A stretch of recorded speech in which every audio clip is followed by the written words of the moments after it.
You guys silly? I'm still gonna send it. Last time on SP Full Send, Alan gets full send hauled out at Green Cove Springs Marina in Florida. He and Leslie fix the engine mount and companionway step, and I find my sea legs again on Lake Michigan after 3 months of rehab. About 2 days ago, got the engine mount all set up, installed, as well as fixing these companionway steps. So now we're going to try and get all the elbows from the burned impeller that we did a couple months back, see if that has any issues towards the problems that we've been having with the engine. So we're going to take off all those tubings that feed into the engine and see if there's any extra particles there.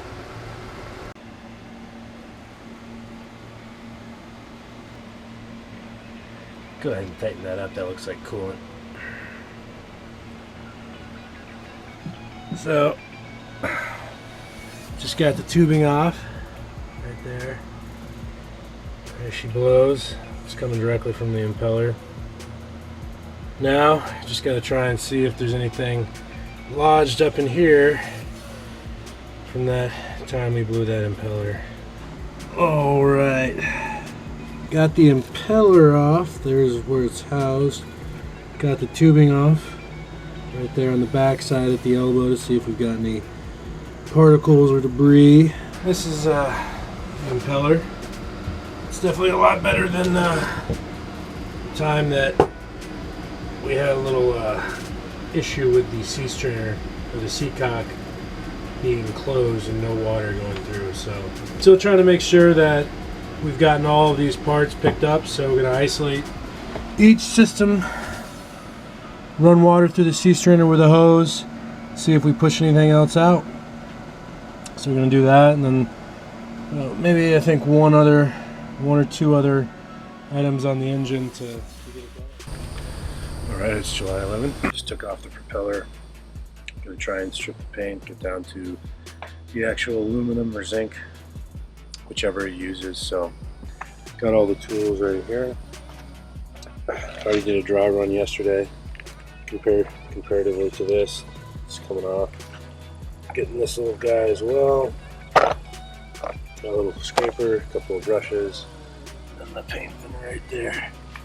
And most importantly, the gloves.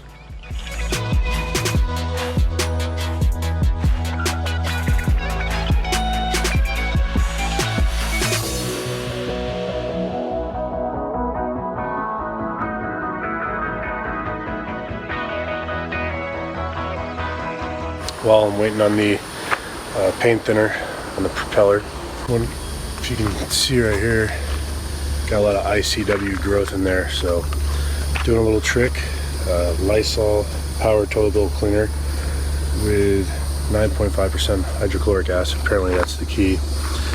I'm gonna go ahead and do some of that, try and see if I can get that cleared. Got one area set, and we're gonna give a little test run.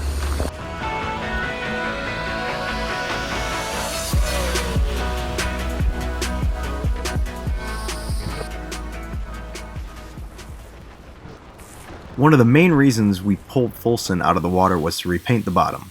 Since we didn't have the slightest clue where to start, we hired Carson from the Marina to help us out. He first needed to see how many layers deep to sand and what grit sandpaper would work best. That's exactly what that dude had on his boat. A bunch of polka dots. Look. That's not good. Look, watch that. You see the water? Yeah. How come the rudder is like this and not the rest of the boat? They didn't take care of it. That's what it gotta be. They didn't take care of it like the rest of the boat.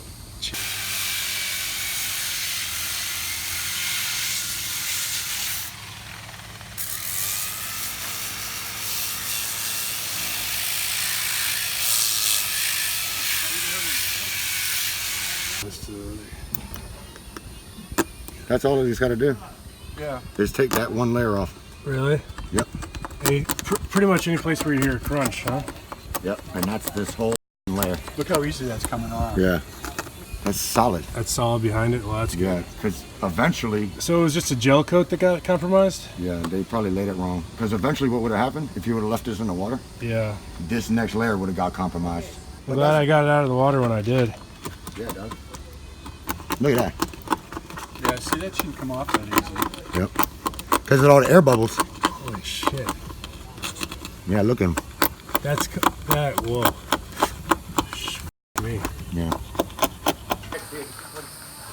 Gotta keep it professional? No. I'm supposed to be using 36 grip, but this is 80. It's gonna come off a little bit slower, but circumstances gonna be circumstances no matter what you do. Cheers, everybody. I like it. That's the secret potion. Don't tell your mama that.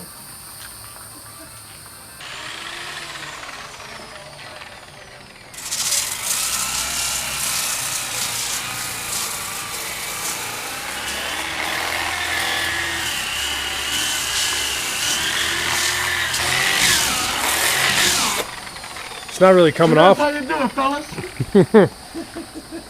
How's it looking with That 80 grit ain't taking it off. What the fuck? Yeah, As I you mean, can see, look at that. Actually, look. We can make some crayons. That's a joke. yeah. What was it? You were using 36? Yeah. That 36 went into deep. So, I mean, like, just look at the difference between 36 and, Look at the labor difference. you I know? could have been like, oh yeah, that 80 grit, man, that's what you want. That's gonna take a lot of time. Yeah. I'm like, nah, man, listen. Yeah. 20 minutes. Call Ripley and tell him to believe it or not. That's gonna be clean too. That's a clean finish. Yeah. The scratches you need in there. That way the paint adheres. Oh, when, yeah, definitely. When you're putting it Yeah. on it, right? Yeah. After I strip it down, I wipe the whole thing with denatured. Yeah. Make sure, change rags as you do it, Yeah. and you're gonna have a damn good adhesion. Like you found Demon Asante before that. Holy hell. You kidding me? Yeah, 80 grit, you gotta have 36. The 36 took it down to the barrier coat. About to get in 45 minutes, so gonna go pick them up from the Amtrak station. We're gonna have them back, and then we can divide and conquer and stuff in the boat. We're gonna have them, I think it's since April 1st, 2nd, or 3rd, so pretty much 4 months. Be good to have the team back together.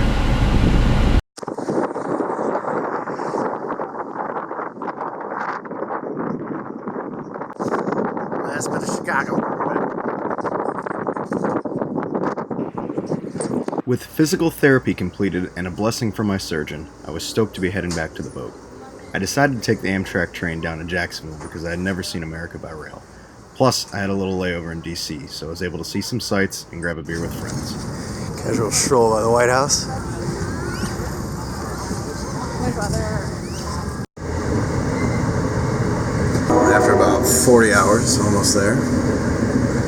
Almost. On the Amtrak, slightly better than Greyhound.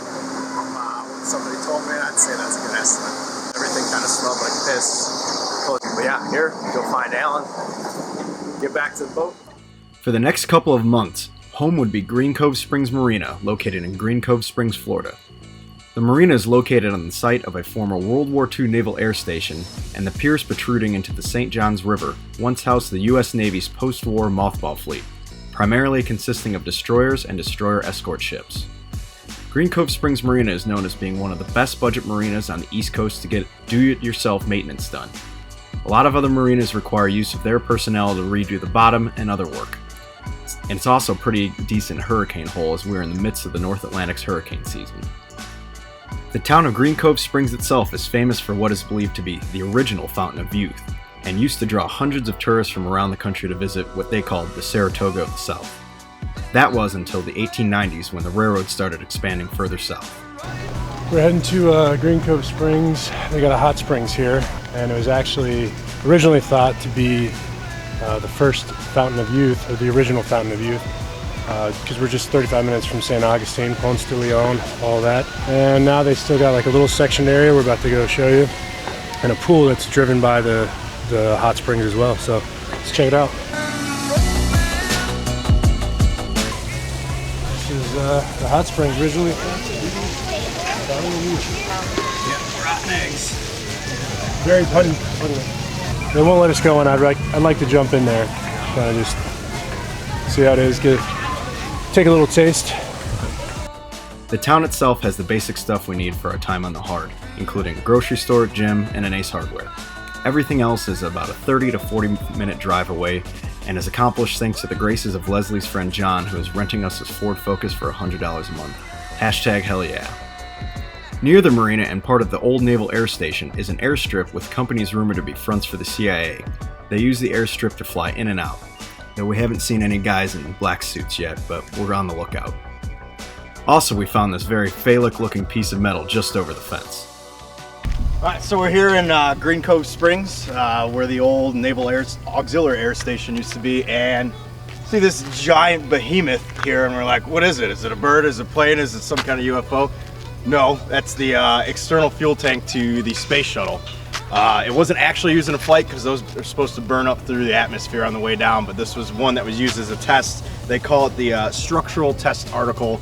It was manufactured in 1977, and they had it inside of a couple museums in Alabama and Mississippi, and then they brought it back after about 10 years in Mississippi to Kennedy Space Center, and so then they were going to donate it to another aviation museum that's a little bit inland here from Florida, but they had some logistical problems and the cost was just too much, so it's been sitting here ever since. So we're going to check it out because space stuff is awesome.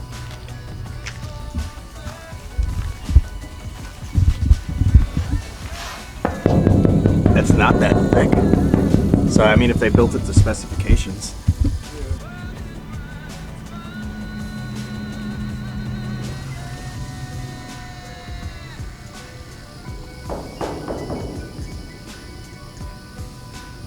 No, I mean, just think about like if it had to take a right and had a That like wide a turn. stoplight, Yeah. they'd have to have crews out taking them down. And you can see the antennas right there, or the power lines. How do they even get it past that? You gotta take those power lines down.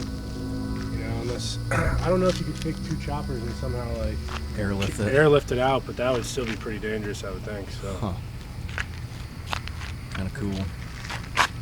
that's what helped. If you like this video and want to see more, subscribe to our YouTube channel and help support us on Patreon. You guys silly? I'm still gonna send it.